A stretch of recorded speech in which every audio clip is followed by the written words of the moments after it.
Okay, we'll call a meeting of the BSD for February to order. First item on the agenda, citizens' comments. Any citizen have any comments? Do we have the task list? I'll do it. I don't have the task list from last month, I just have what's in the minutes, but, I have the blank one, that's what you want, yes. Thank you. Okay, that's, Mr. Chair, can we ask, Principal Azaz, he has a presentation from some of his staff members tonight. Oh, and- sure. And if Move you it could up. take it out of Yeah. order so Right. that, so the principal's report would come up early. no problem. So, Thank you. I appreciate that. As part of my report, I thought I would show you a little bit of something that a couple of teachers at Bennell have been trying to develop. I have with me Arlene Mayer, who's a fourth grade teacher, and Nicole Dexter, who's a first grade teacher. You're probably familiar with buddy readers, in which, for years and years, older grades have been reading with younger grades. Well, this is a little bit of a technology twist in which older students are working with younger students in a blogging situation. They approached me a while ago with Sally Bisacchio to see if we could try this, and it sounded like an interesting thing to try to develop. So they're here to show the beginning of what they're trying to do. They've only gotten it on the starting pages, so to speak. It's just beginning to go up and running. So this is introductory, not a full-blown completed project. Ms. Dexter and Ms. Mayer? Well, we started fourth grade going down to the first grade and doing the buddy reading, being role models on how to read And that started in the beginning of the year. So we've been reading with our buddies for every Friday for about the school year. So then we introduced the blog, and the fourth graders learned how to do the technology. So they learned how to create their own posts. And both of us in our classes talked about digital citizenship and how using the internet safely and appropriately. So the fourth graders came down to the first graders and were the teachers of the first graders of how to create a post on a book. One thing that we really talked about was that the internet is for everybody to see. Although this blog is not for everybody to see, actually you would not be able to get into it just for the safety of our own students. However, we teach them that anything you could put up on the blog is available for all eyes. So one thing you'll notice here is that not all these comments are actually posted. We do ask the students to go back and edit them. For my first graders, I actually put in parentheses, I put what they say. They're still learning their sight words, how to read their sight words, let alone type them. But they are learning to type along with writing. So we're learning about how to create a capital letter, how to put a space, and then the fourth graders are teaching them how to make a post. So we're learning about digital citizenship. We're working on reading comprehension, really making sure we know the main idea, the details, and a conclusion. So this is one post that my First starter. Yep, this is one of the starting posts that we have. I posted about our reading buddies and some questions to answer. And I posted this to my first graders, but what's very cool is we each have our own blog posts, but they can communicate together. So I asked my kiddos and some of her students got to respond. So that's the original post, and then down here it's 30 comments. This is what the students have posted.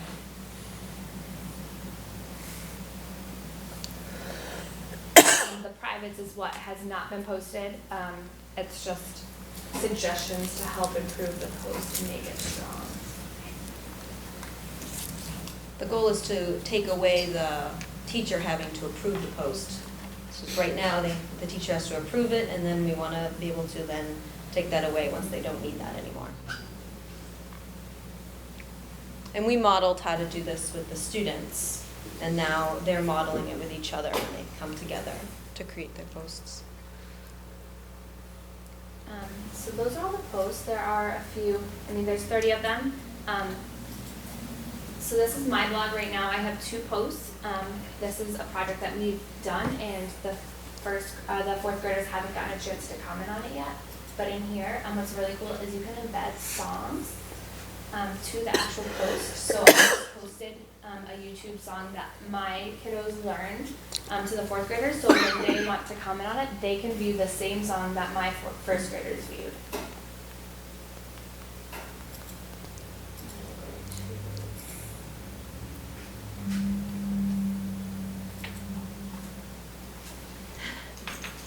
This is the fourth grade homepage blog. And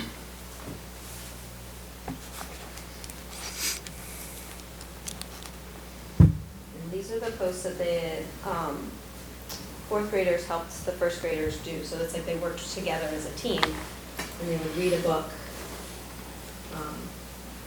So these partners, Chase and his partner, read, Cody read, Rain is Water. And then to come up with a little post telling about the book and the details and whether or not they wanted to recommend it.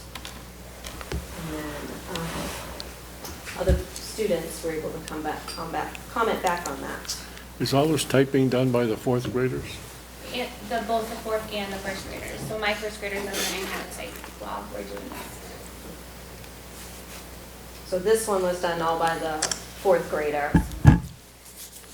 And then the goal is to have more first graders typing, to model it to them and have them do more. So the fourth graders had we spent a lot of time talking about how to italicize the titles and how to make tags and categories so that they're searchable, how to format the post so that it went with the actual content. So we spent a lot of time with the fourth graders on that. Do you show them a little grammar, like when to put the capital at the beginning of the sentence and a period? Yeah, we're working on those. We keep going back and being like, oh, this doesn't look good, you know. They like it when we say Mr. Law is a member of our blog, so he's gonna come and look at it, and we wanna make sure we look smart. And also, we keep reminding them that when you post something on the internet, it's there for forever, and you have to think about that. Careful. You have to always be aware of that when you're putting stuff on the internet. So we're kind of always giving them that. And each youngster has their own Chromebook?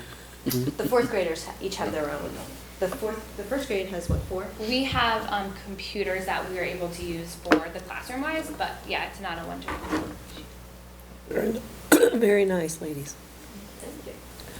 How many, what would you say the percentage of those kids in the fourth grade are at reading level? Half? More than half are. More than half? Oh, good, good. Very good. Thank you. Thank you. Okay, thank you, yes, Thank you. appreciate it. Thank you, Mr. Law, for bringing them, or inviting them. I don't know if you brought them.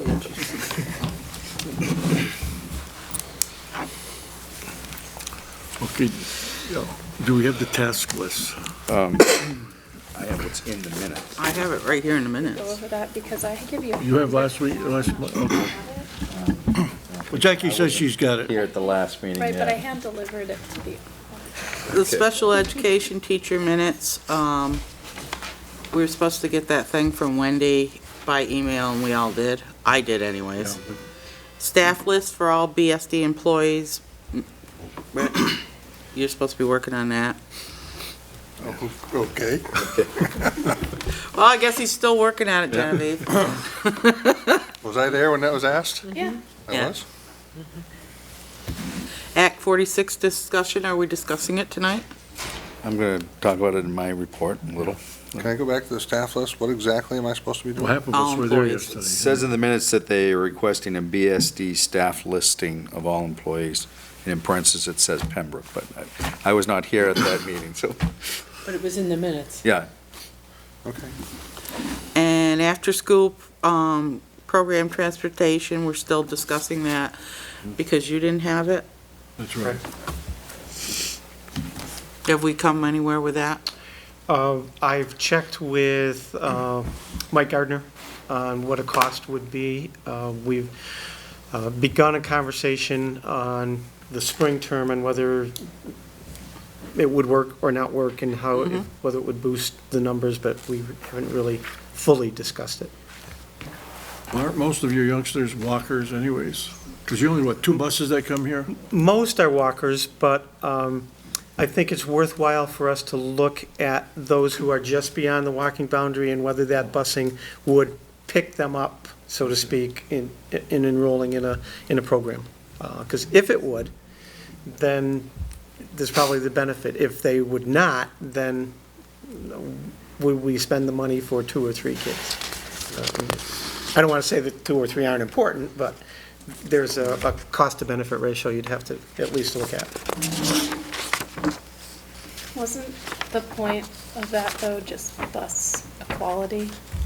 Yes. I just want to reiterate. And that was from the previous meeting. Now the tasks, because we're still working on them, the task list from last meeting was post to website the schedule for upcoming 46 meetings.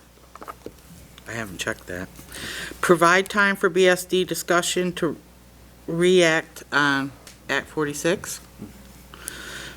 Availability of late buses at Bennington L. That was between you and Rick, supposed to talk about that. BSD staffing list, clarification of teacher contract, minutes per day with students. We now have received a grievance on that, so we will be clarifying that through the grievance process. So it's currently at the superintendent level. Why did we talk about it? I think we knew, I just see it in the minutes, I don't know what was discussed at the meeting, but I know the issue is different opinions on how collaboration time is assigned and covered. Okay. And the last one was nature classroom for discussion at next meeting. We discussed that at the finance committee meeting last week, so. Thank you. Okay, finance, facility treasurer's report for January to be posted. I didn't see one. So I haven't seen it, but I have others under solar. No, I didn't see it. No, but in the treasurer's report, I don't think it was. No, I didn't posted. see it. No, so we'll hold off till next month. But I have another thing to go under finance, if you don't mind. Okay. So as you know, you got a sheet coming around, as you know, you've been part of the solar consortium across the state. A couple meetings, months ago, you approved a motion to have CES on your behalf negotiate a contract for not less than 30%. The contract they were negotiating fell through from a couple of levels. The developer didn't get the necessary permits or approval from either the Public Service Board and/or Green Mountain Power. I don't totally understand what went on there, but they have married us with another developer, Ampersand Energy Partners, at a 24% discount. So if the board is still interested, and I would recommend that they go with this. This is the best discount available and is better than we've seen anywhere else. The motion's at the bottom there to authorize the chair to sign the contract once it's complete. Now, how long is this contract for? 20 years. 20 years. But 24%. And it's 15,000 a year? Savings, is that it? Well, that'll likely grow because it's 24% of the Green Mountain rate. So as your rates go up, your discount is 24% of a higher number, so that'll grow as well. And this savings was built into that bond vote we're going to? Yes. I move to Discussion? authorize the Wait, chair. I gotta make the motion first. Oh, okay. I move to authorize the chair to execute a contract with Ampersand Energy Partners with a net metering credit of no less than 24%. I'll second it. Now there can be discussion. Is 14,926, is that 24% of 106? No, there's a 3% commission fee for CES, so it would net, after you pay your commission, it would net to about 21% to the district. but the contract would be written for 24%.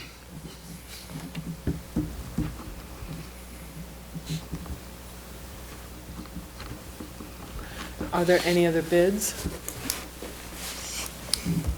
Yes, there was a number of other ones at 15 and 18%.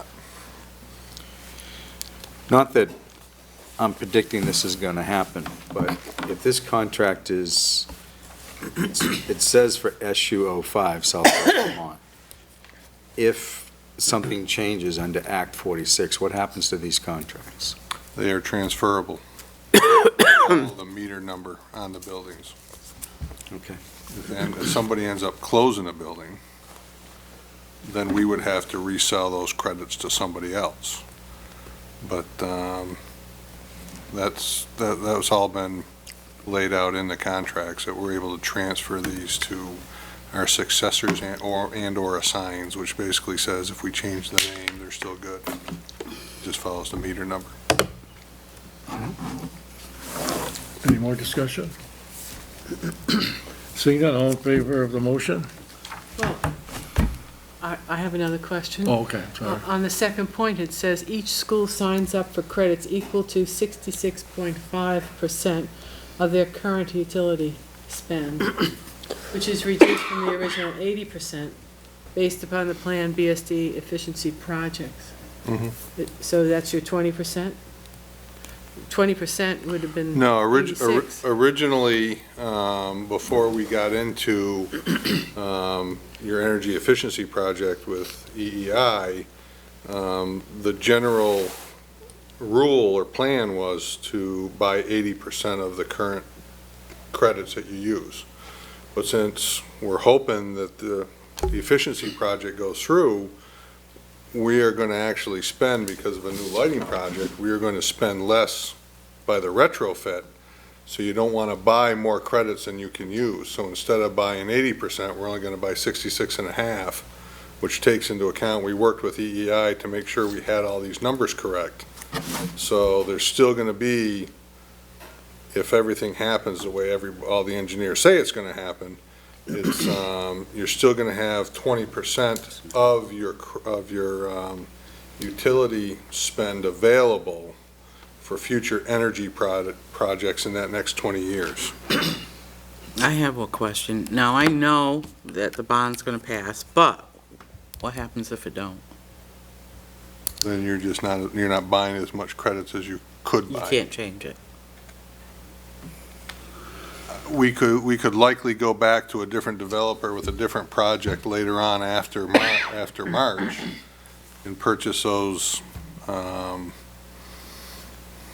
word I'm looking for, the difference in the credits. But it won't be at 24%. Okay. I was just curious. How many other schools are joining this consortium? There are 8 SUs in the consortium, and within the SU, currently everyone except for Shaftesbury is in. Why didn't Shaftesbury go with it? I couldn't answer that question. You'd have to ask somebody from Shaftesbury. Anybody else? Well, I still don't understand the math of it, because even at 21%, 106,900 is not 14,000. Yeah, it's about 21. Well, 71,000 should be roughly 66.5% of 106. And then, You told me before it was 21% Well, savings. it is. So I'm looking at the It's- top number, which it's- is 106,900. But you're only buying credits on 66% of it. You're not buying credits on the full 100% of So we're your, buying it on 71, right? you're buying credits on 71. So you're getting 24% on 71, which is, then you've got the 3% fee, so it nets to 21%. So I don't have my calculator here, but I would bet you 15,000 That's divided by correct. 71 would be 71 20,000 and 14 is correct. would be 21%. If you bought it on the full credit, that the risk would be, you put an energy project in, you're buying, I don't know how many kilowatts that turns out to be, say it's 100. Mm-hmm. and 3 years down the road, you're only needing 80 kilowatts, you're still paying for those 20 that you bought the credits Yeah. for. So you want to buy less than what you're currently using, with the assumption that we're going to be putting in energy efficient stuff over the next 20 years. You don't want to buy all the credits available to you. I understand the math now. Fine, I'm sorry. Okay, all in favor? Okay, unanimous. Thank you. By the way, our secretary can't make it, but he wanted copies of everything on handouts, so if we can, someone can save them and get it to us. Thank you. Got some extra ones here. Okay, next item, new ISNS para position, Wendy and Paul. It'll be Paul speaking tonight. First, let me say thanks for letting me come here and speak with you tonight. I'm here to discuss the proposal for a new intensive special needs paraeducator position for the New England Center for Children partner classrooms at Molly Stark. We have a kiddo currently placed at the STEP program, and due to the fact that the School of Origin exhausted all its continuum of the special education resources with very little success with this student, so he was placed there temporarily for tutoring. While he's been there, the IE team met and decided that the least restrictive environment for this kid to be placed in within our district was a net classroom, given the fact that of his significant behavior issues and that he has an autism spectrum disorder diagnosis.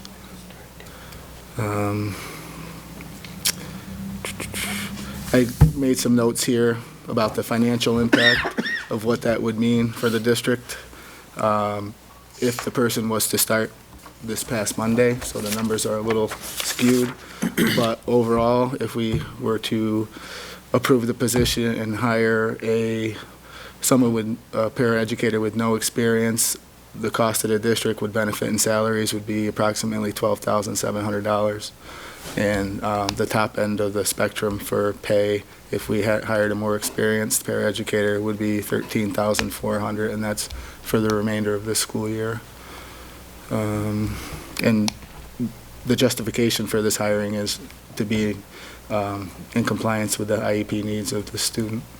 And the New England Child Center requires a parent of each student when they enter, right? Yep, that's part of our negotiated agreement with them. How is are we full at 18 yet, or are we still? Yep, we are, I don't know if a school or a program can ever say they're full, but there's 3 classrooms, there's 6 spaces in each one, and every one has a student, so. This youngster put one of the rooms into 7, is that it? He's had a one-on-one at the School of Origin, but when he went to STEP, he was getting tutored one-on-one for 2 hours a day. No, but when he goes to Molly, will he be a 7th person in one of those classrooms? No, he'll be the 18th kid in the neck. Where's the funding for this coming from? From the solar. No, we haven't got those savings yet. I don't know if I could answer that question. I'm not a businessman, but my easy answer is special education. Well, that's where it's going to be charged to. I haven't identified specifically a dollar amount that can cover this expense or whether it would be deficit spending yet. I believe that we are under budget in transportation right now, but that could change in a drop of a dime, so I couldn't answer that today, Jackie. And is this position gonna be for next year too? Yes, the kids will still be there next year. Yeah. The position is in next year's budget, I can tell you that. That was my next question. I make a motion, we approve the request. I'll second it. Now, this amount of money, is that reimbursed 50%? Yes, it is. For this? Yeah, I'm assuming that's the gross money, so the cost to district would be roughly 50% of that. Yeah. Does the state reimburse the busing part and all that stuff yeah. at 50? Well, I'm assuming, that we won't have the child in our district long enough to generate more than $50,000 of cost for that child. But yes, when doing that extraordinary cost calculation, you can include, the program, the para, the transportation, and we track that and we report that to the state. And when total gets to over $50,000, we get 90% reimbursement for every dollar You above that. include the health insurance package for the? Oh, yeah. Yes. Okay. I'd like to make one little statement. Yep. I don't think we should hire a new para. I think it should be an experienced person. Well, I would assume there'd be some training for this individual if they're new to work with these youngsters, if they had so many problems at Congress Street. I'm assuming he was just giving you a range. I would guess they're going to hire the best person they could possibly hire. I don't think. Yeah, we've already started conducting interviews because we have an opening in that program because someone resigned.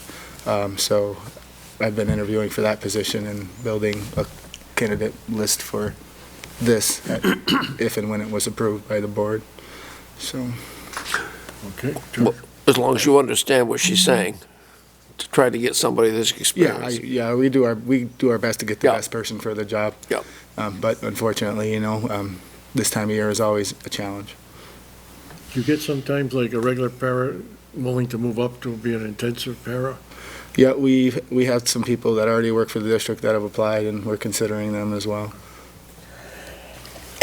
Call the Any question. others? Okay, all in favor of authorizing this new para for the rest of the year? Unanimous. Thank you.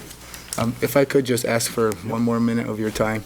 I consulted with Wendy Pierce in regard to the intensive special needs paraeducator position. I proposed on 10/7 and was approved by the board. It was an intensive needs para position for Bennington Elementary. It already went through this process. However, before we hired for the position, the student moved out of district. So now we had this position without a kid. So I talked to Wendy about it, and she just wanted me to come and let you know where we are with that and give you an update. After the student had left in December, another kiddo moved in from a neighboring district in Vermont who has an IEP that requires a one-on-one. So we would like to use that position that was approved in October to cover this student's needs that has since moved in since December. We've been covering the kiddo with a substitute, and that's caused challenges due to the inconsistency of a para, and it isn't always a good fit. So we would like to just move forward and hire that position, but it is going to be used for a different student than it was originally intended for. So I just wanted to let you know that that's where we're at with Position's that. been approved, but being assigned elsewhere. Correct. Same building, just different student. And Fine. there's two questions, though, that I need to answer, and I hope to have answers to these questions by the end of the week. I heard through the grapevine that the student might be moving. So I want to make sure I know whether or not the parent can confirm that. And also, in conversations with central office, Donna Leap and Wendy, they think that we should review the position again and determine if the student's needs are actually required an intensive needs para.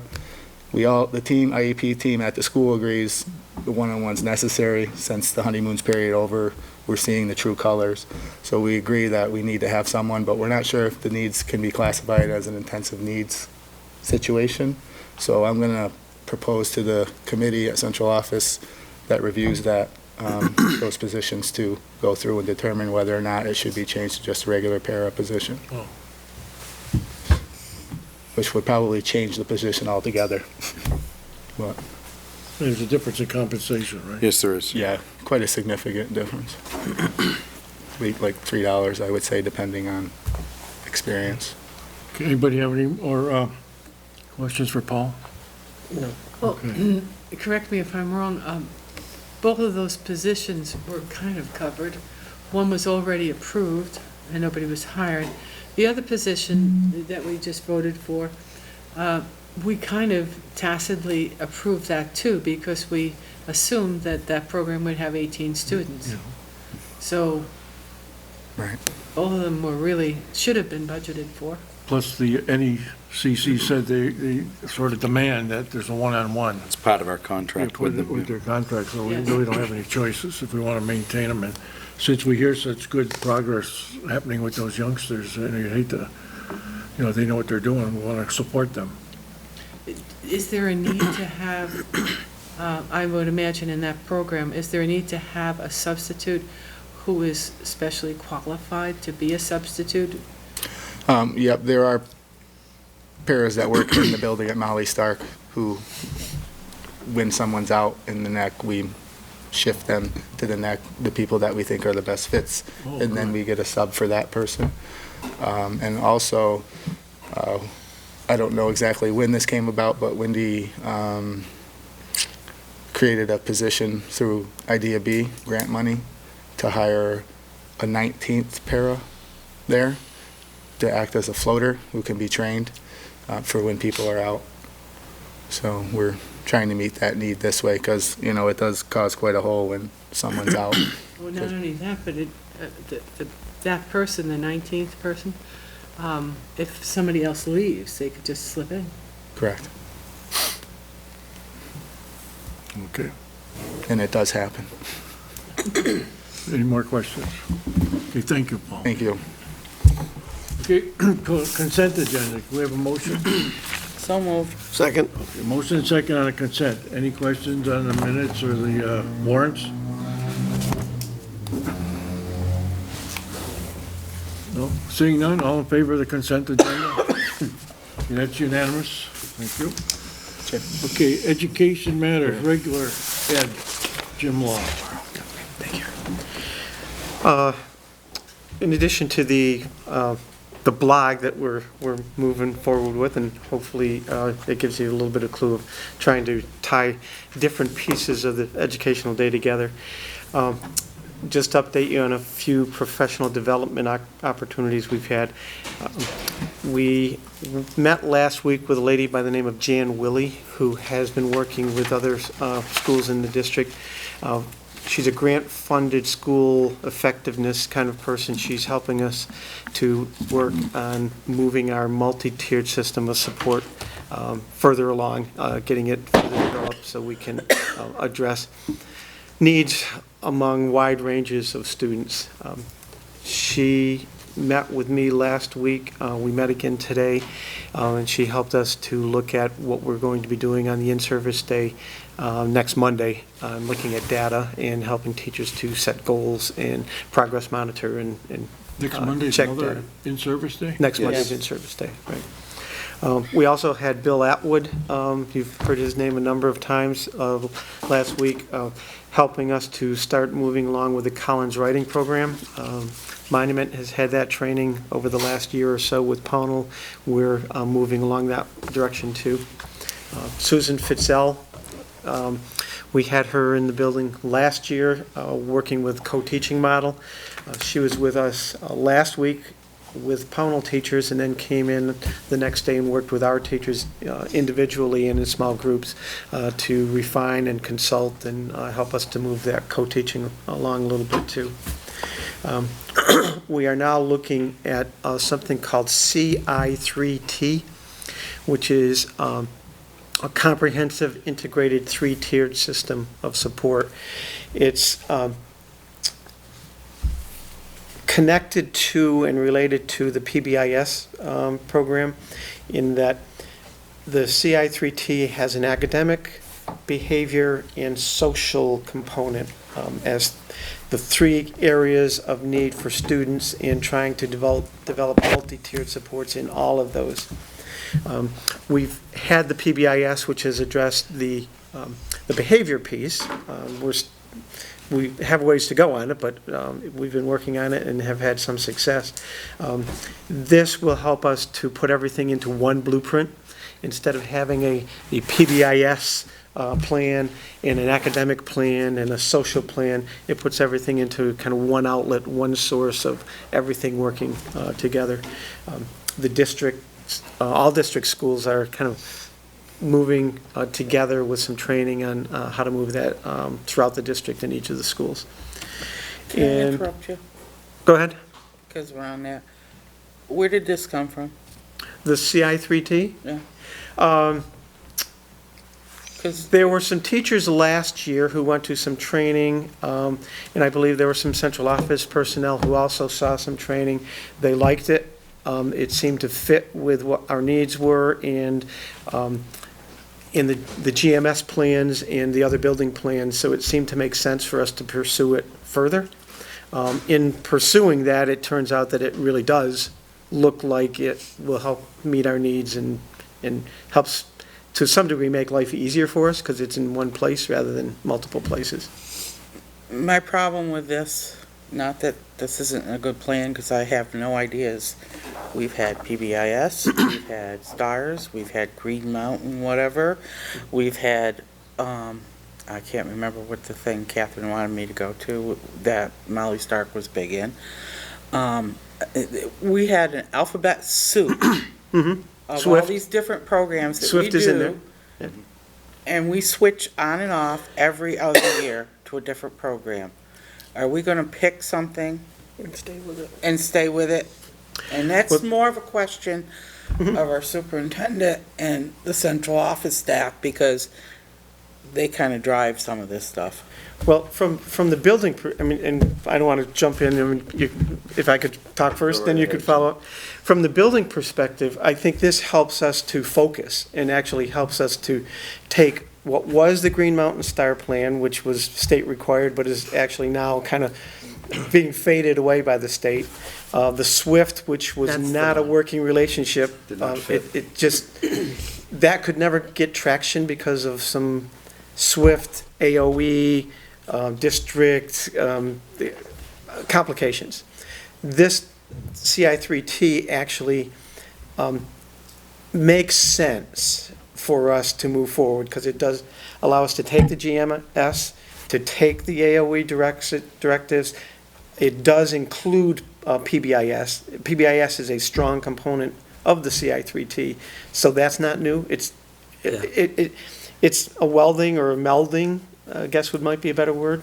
So it is a direction I think we should be going in. Okay, it's my concern for the teachers and the administrators that have to administer these programs and learn these programs and develop these programs in their schools, and we're constantly changing them.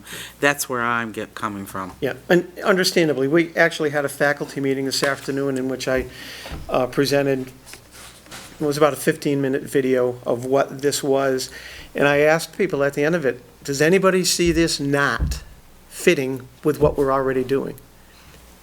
And there was no reaction. There was data analysis, there was team building, there was collaboration, there was behavior, there was academic. It made sense. Now, I won't for a minute say that it's not going to have some difficulties that we need to address. I mean, there always is, but it made sense. I want to say that I completely agree with what Jackie's saying, that we appear to be shifting, changing gears very, very often.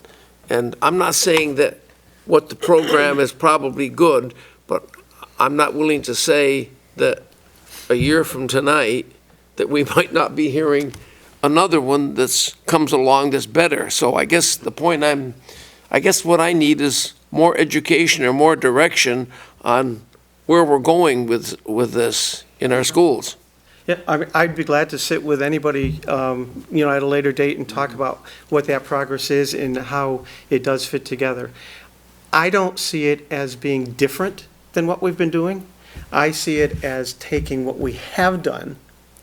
Our three goals, when we looked at them from the Green Mountain Star Plan, fit exactly into here. So I don't see it differently. I just see it as a different title on it to help us to take all of what we need to do and put it in one spot. Ken? I'd just like to add, usually when you pick a program, it's based upon a philosophy. Your philosophy of curriculum, your philosophy of how you want to run your school, your philosophy of children's needs, all these things build up. And in that, I've heard discussions about, oh, we're not going to teach phonics anymore, oh, we aren't going to do this and we aren't doing that. I think we need a great discussion on the philosophy of reading, for instance, in our schools, since reading scores have been consistently lower. So I'd like the answer to this question, are we teaching phonics in our schools? Yes, absolutely. Foundations is a requirement, K through 3. It's as good a phonics-based program as you're going to find. I mean, it's Wilson-based, Orton Gillingham, I mean, all of the well-known, proven, research-based programs, foundations. We were at a meeting recently where there was some discussion about, and I don't know whether it was at the SVSU or you were there that night, and they said that we're doing away with foundations, which I believe is a very good program. If we're doing away with foundations, that's news to me. I think you Because misunderstood. it's part and parcel of what we've been doing. Are we doing whole language? No, we're not doing whole language, although there are times in which a whole language component is a good thing for kids and is done just on regular education, but it's not whole language as a school approach. Do we offer, he's a principal, do we offer, allow our teachers to teach our students in the best way the particular student learns? Like, if I learned best by phonics, which I had one child that did, and then I had another child that did much better with whole language, are we allowing the teacher to meld them or use both of them? Not to the degree that we need to. And that's part of the multi-tiered system that we need to develop, which is part of our plan. Because I personally think Right. these personal learning plans that we're going to be doing at the middle school or high school are too late. They should have been they should be started with a child when they enter kindergarten. You should be able to know by the end of the first or the second grade, kindergarten or first grade, how this child really learns. And we should be setting up learning plans according to how this child learns. That's correct. And the MTSS and differentiation of student learning is a piece of where we need to go. We're not doing as good a job at it as we should. We do need to depart from that. There needs to be good first instruction, and that's part of good first instruction is differentiation. And then a second tier of extra support for students who aren't being successful in that first round. Yeah. If I could add a different angle to this, I guess are we talking about, a teacher's instincts versus the school's like bureaucracy? Like, can the teacher's instincts bypass that? Because I'm not quite sure about what these I understand what the multi-tiered system is, but how would that work in this particular situation of a reading student who's learning reading, who's not learning it the way it's being taught? How would the multi-tiered system affect that student directly, just so I can have a really clear idea? Okay. What should be happening, as a student begins his instruction and receives instruction, we would collect data on how that student is performing. So that over a 6-week period or 3-week period, certain information is collected on his or her performance. Then whatever progress monitoring instrument is used, we find out that they're being successful or not.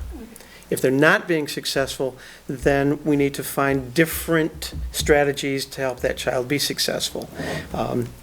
Try those. If they work, great. If they don't, we need to try something different. It could be a learning style in which, we just have to change how that student receives instruction. It could be that the child just is a slower learner and needs more time. Could be other factors that are coming into play that may be a disability, maybe turmoil in the home, maybe some sort of medical trauma. It could be lots of things. Those would then be reviewed, and then we just keep recycling this until we finally find what's right for that student to be successful. By teachers, reviewed by teachers and you, and who exactly are on this, I guess? The review committee, so to speak? Exactly, the review committees. It should be an ongoing progress monitoring in which at Bennell would be a grade level with special education and title teachers meeting on a regular basis. And after 3 to 6 weeks, them looking at, okay, how did we do during this block of time? Did the targeted students show progress or not? And then just keep going. And this doesn't just apply to special? No. No, Okay. no, this is all students. I think what I'm hearing is we should put this on as an agenda item Okay, you got a reading and specialist in here? have our curriculum director come Yeah. and walk I through the think we- whole That process. would be I good. think we need to talk about math too.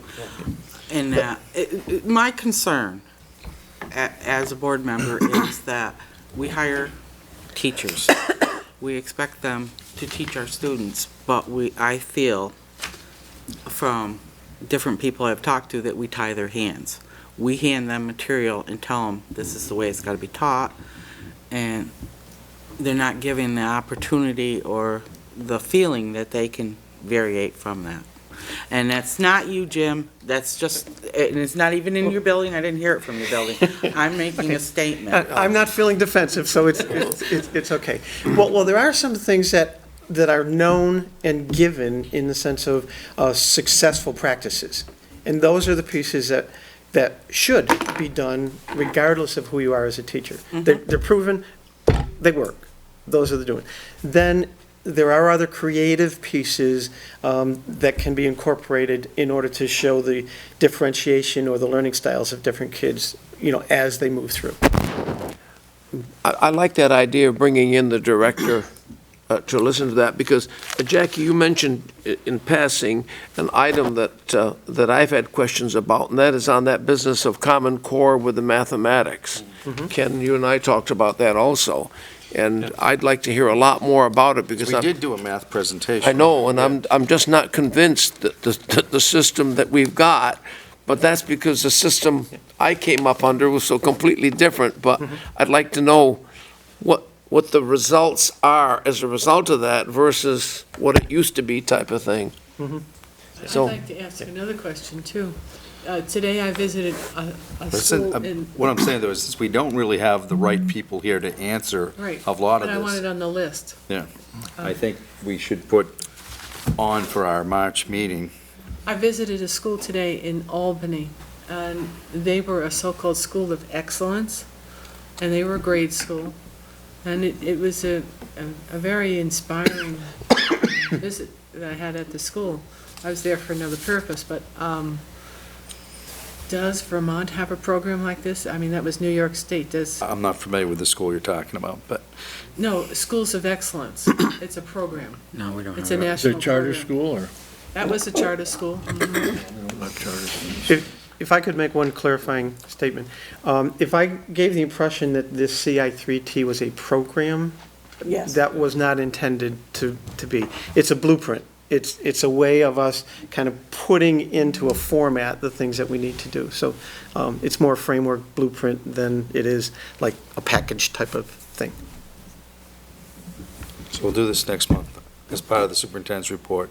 Thank you. I'll bring here, whether we're going to get to math and everything, it might take 2 meetings to go through all of it. One at a time, Yeah. maybe. Gee, I don't, since we all do the same curriculum, I would assume, my grandson down in Pownell, he started to learn cursive this week. You guys teach cursive up here, or no?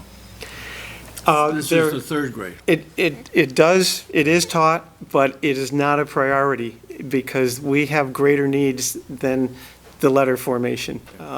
We really need, There is a big ongoing debate in education whether that is irrelevant.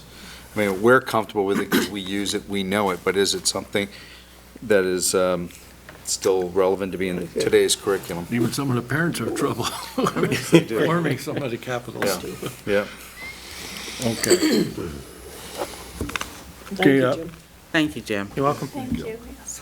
No policies, superintendent's report.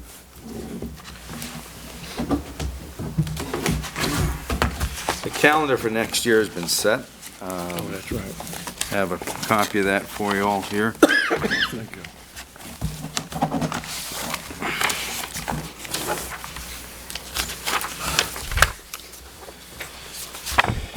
We do return, it's always with a little controversy. First day of school is before Labor Day. Not quite as, the teachers will return August 24th. They'll do 3 days of in-service, then August 29th, the students will return to school. And they'll have a full week of school before Labor Day, because Labor Day is September 5th this year. Again, let I me got a question on that, too. explain how the calendar committee works. I want to again tell you that we are required by statute, Vermont statute, to do a regional calendar. I meet with superintendents from Rutland on down, and it revolves around the tech centers. Our calendar impacts 2 tech centers, the one here in Bennington and the one in Rutland, because, particularly because Manchester sends students to both. So our vacations are all supposed to line up to each other. So the example I always give, students take from Arlington who might be coming down to take classes at the tech center here.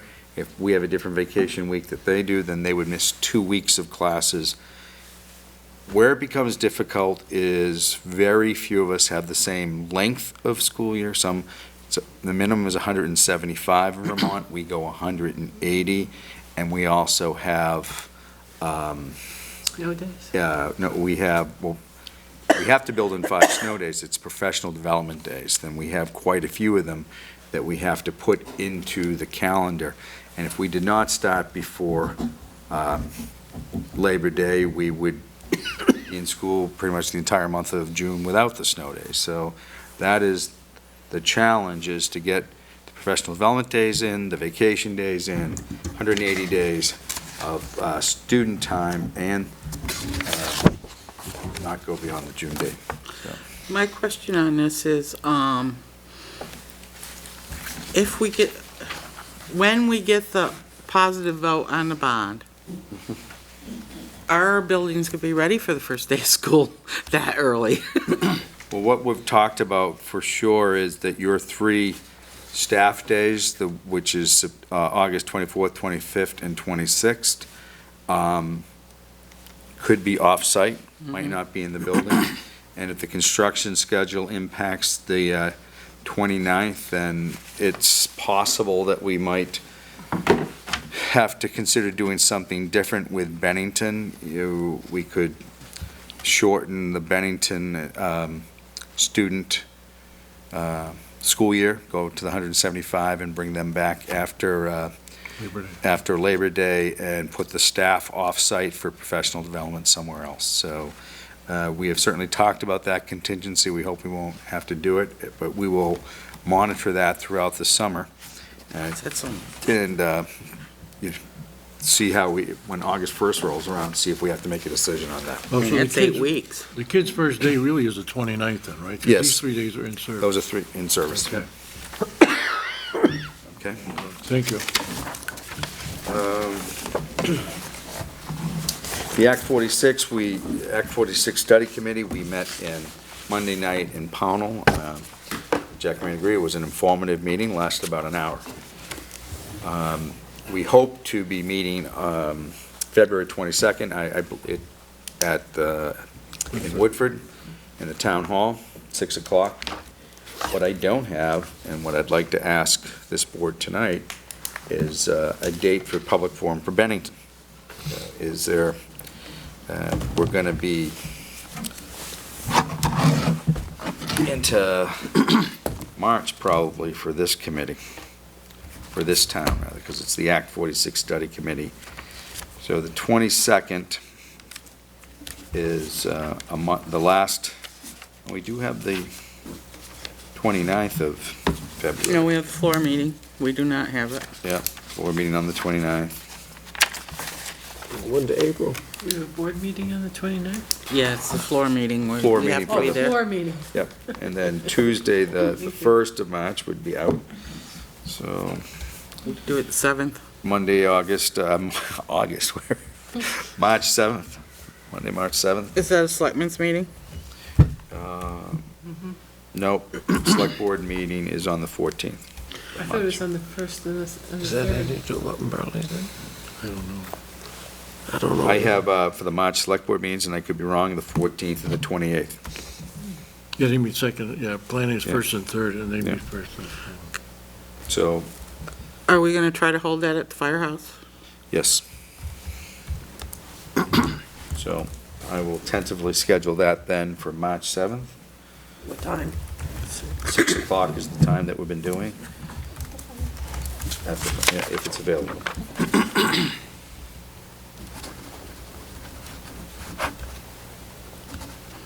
Can we put on our next BSD meeting, which is March 2nd, a discussion of what the BSD board members feel about Act 46 and where we would like our, your representatives to vote in the future?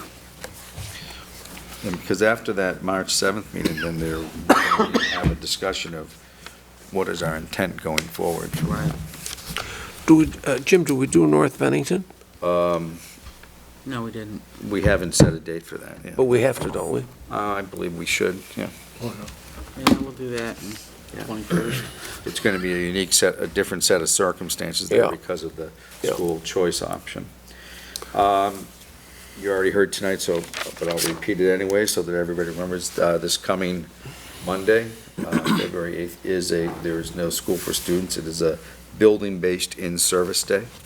So, and the plans are well underway for that. The other thing I want to update you is on the BSD principal search. The committee has been formed. They hope to select a date next week to meet. There are 3 board members, 2 teachers, 1 para who is yet to be selected yet, still working that, 1 administrator, which is a sitting BSD principal, and 2 parents who are also the community members on the committee. Applications closed last Friday. There were 19 applicants for the position. There were 7 identified as being fully qualified, that they met the minimum requirements that we set out. There were 12 applicants that were not fully qualified. What I mean by that is they might have been certified and had the correct endorsement via principal, but didn't have the experience that was called for. Or they may have experience and certified, but they're not certified completely in Vermont, or, or their experience is from the scanning that I looked at, their experience of principals were not necessarily at elementary grade levels or anything like that. So 7 fully qualified, but when this search committee meets, they, and this is being coordinated by Ed McTurnan, the HR director for the SU, you always have it within your prerogative to say that we might want to alter, because if you want a bigger pool than 7, you might want to alter some of your requirements, like maybe one would be experience. If they don't have the minimum number of years that we requested, that they be inexperienced. The thought being on the experience piece, it's a big building. Our student population, we'd have to think long and hard if you want to hire a principal who might have the endorsement but has never worked as an administrator before. That would be a question that we would have to review, and it's how all the candidates stack up against each other as well. My concern is if, we don't move rapidly on this, candidates, you have to figure if they've applied here, they might be applying elsewhere, and our experience when we've done this before is the pool shrinks as we go forward. So my discussion with Ed today is that it is his hope to get the committee together next week. I don't know if he's been, I know that we got on, you're on? Marie, Genevieve, and Jackie. Jackie, Yep. yep. I haven't heard. I So will what day?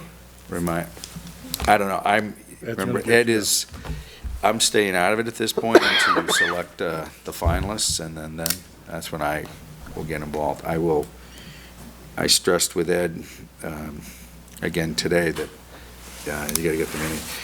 I think what the delay was, Sophie has not heard back from the Paraeducator Support Staff Association for them to select a member to be on the search committee, so. They selected when they Teachers might want to Association meet got with theirs. us. Donna was helpful there, so. I think we should pick a date right now. Yeah. So There's 3 of us here, we could pick a date. Right now. I'd rather have Ed do it. You can give me a date that works for the three of you, and I can relay the message. Is there a day next week that works for you? Any day after 4. Any day but Monday after 4. Yeah, I'm a little bit busy on Monday, too. So it sounds like any day other than Monday after 4 next week would work for you? Yes. Tuesday, Wednesday, or Thursday. Yeah, not Friday. Yeah, we don't, No. none of us meet on Friday. No. Tuesday, Wednesday, Thursday after 4. Next week. Fridays. Has the paraeducators negotiating team come up with anything yet? That is that is the next on my list. I spoke with Norm Bartlett, the NEA Uniserv rep on Monday, and he said that he and Dina Atwood are still trying to select a date. Yeah. They better ask us. Yeah, and a little frustrated with that because now we're into February and we haven't sat down with them yet. We won't have one in June if we don't start meeting. No. See if, I know that.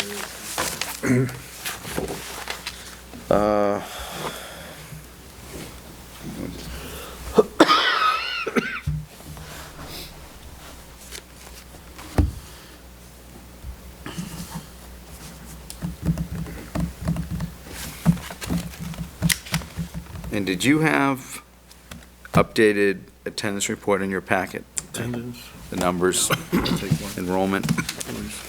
I brought it because I didn't know if I saw it in the packet, so I made hard copies for you to have that.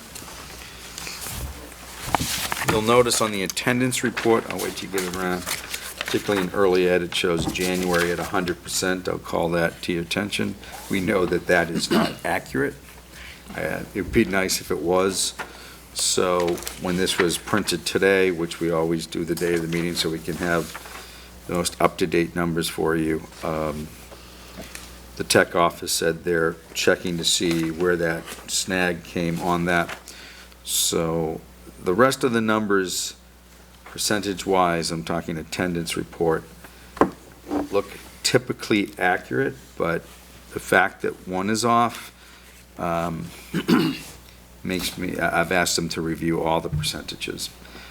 Seems to be a reporting error. It's possible that maybe it didn't get reported from the early ed program for January, and a default, that's what they told me, a default might have just ran it, kept it as 100% because they don't have another number for it. actually, attendance is pretty good. But as I said, Jackie, it does look very good, but with that one number being off, I hope that others, that the whole report Yeah. is, the accuracy of the whole report. Although I was at is Molly challenged. Stark today, and she had posted in the foyer the 96%. So calendar, Building Search Act 46, in-service day. That's what I have for you tonight, that's it. Okay, thank you. Food service, no meeting in January. Technology, I'm surprised. Here we are, 6 months into the year, we haven't had a technology meeting yet. We haven't had one since last March. That's March, a year. I think there's got to be something going on. We spend a lot of money on that stuff, so maybe you could urge I've been on the committee. Mr. Marks to get something. SVSU, George, I know we did approve this calendar. Calendar's one, and a couple of other items there that at the last supervisory meeting, the assistant superintendent had presented a report on a new principals evaluation, but we did not get the hard copies yet. and we did not take action on it, but as soon as I get a hold of the copies, I'll see that board members get that. But I do want to go back to one other item. Weren't you emailed them the day after the meeting? I know, yeah, you got them now, yeah. I didn't get it. In fact, I emailed her back and said I never got it. So You anyway. got, all right. Yeah, she sent it off. The other item, though, that I wanted to talk about for a minute was on this business of technology. And at the supervisory, when prior to approving the budget, I had several questions which came up. And one of the items that I did mention at the end, and Jim mentioned that they would look at it, is that I just think that that I'd like to give serious consideration, the administration to give serious consideration to possibly contracting this whole thing out. I think this thing is getting so big and moving so fast, and there's a lot of questions that keep coming up, and I think it's going to get bigger, that I think that we should give serious consideration as to whether or not it might be better, cheaper, and more efficient. Similar to what the CDC does? Yes. I So, think we should at least look into it. that's, because- and Jim's assured me that they are going to go ahead and do that, but I'd like to keep it on the front burner. But I want you to know that I did bring that up and talk about it. I'd also like to bring up, especially in light of what you saw tonight, how first graders can use equipment like this. Yes. And having just one in a room is not good for a first grade class when there's 18 students in there or more. So you need at least 3 to 5 in there. And I'd give them tablets, the touch pads of some sort. And you can buy inexpensive ones for them to use. Yeah, fires, less than $100. I thought we were supposed to move them down. Yeah, the ones they had were going down, and the Well, yeah, but Chromebooks are gonna be they up there. graduate, right, they graduate out of the higher levels and go down, but they're not purchased for that student. For those little kids, they can use things like this very, very well. I mean, I have a 3-year-old niece who uses. I think Jackie was saying if they have new ones coming in at 5th and 6th, then those go down to the 3rd and 4th. the older They were ones. supposed to. But that's after 5 years, and you know the length of, so Yeah. I think we should consider buying little fire ones, and I don't mean one apiece, I mean 3 or 4 per classroom, so that more kids could share them. Again, I think that we can request Mr. Barnes to come to a meeting before we, and, tell him what we're thinking of doing or buying, and have their assessment of the support of that device or something along that line, so. And review again if we're forgetting what the tech plan is for the BSD school district, we can certainly request them to come and give us an update of what that is. Food service, they didn't meet in January and we're going out to contract? I think the contract was all drawn up, but it's written to go out anyways. Has it been, approved? No. They visited other places? I am, Gene was saying at the last meeting that they were Unaware. gonna be going out. but I'm not sure, I'm not aware that they have gone anywhere yet. I was just curious. Yeah.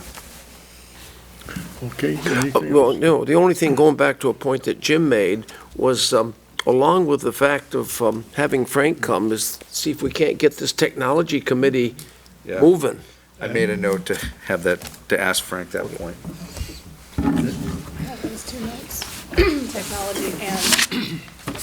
Look, under Chair's report, again, I was mentioning the same as Monday night, we met at Pownell. It was a good discussion. Must have been about 20 people total there, and a lot of people spoke from the board and from the public on their feelings, so I thought it was well worthwhile. The next meeting's in Woodford on the 22nd.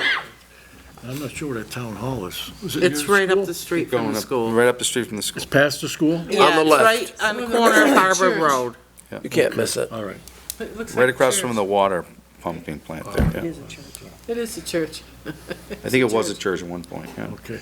Another thing is that this coming Monday, there's going to be a meeting at 6 o'clock with the selectmen, and the BSD to present our board publicly on the television so that, you know, Rick, the superintendent here, are going to give a presentation. Stu and Dan Monks are going to give a presentation on their budgets, explain everything to the taxpayers.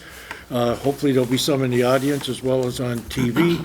Hopefully, we'll have some good presentation on our bond vote as well, and, you know, ramification, six, right? Six, at the firehouse. Everybody's welcome. We You completed know, our PowerPoint today on that, so. Yeah, because I think especially the bond, I think that's interesting, because if you tell the people X amount of million, but then the net amount may be only 2, and you're gonna pay it over the years, that, you know, I think, because looking at these schools, really, the only thing left that we could be thinking about would be the roofs. Because, I mean, if you do all the new heating and they do all the That's it. windows. That's what's And left. they're structurally, that review we had about 4, 5, 6 years ago, the guy came in and said the buildings are structurally sound. There's nothing wrong with them, so then we'd be all set for many years to go. I might look at your plumbing system too, So, because you have had some pipe issues, yeah. Yes, we have, and that's one of the reasons to go for the bond is because of our plumbing issues with water and sewer, then your heating plant's just as old, and that's the Yeah. reason we need to do this. And if, you know, I'll sell this.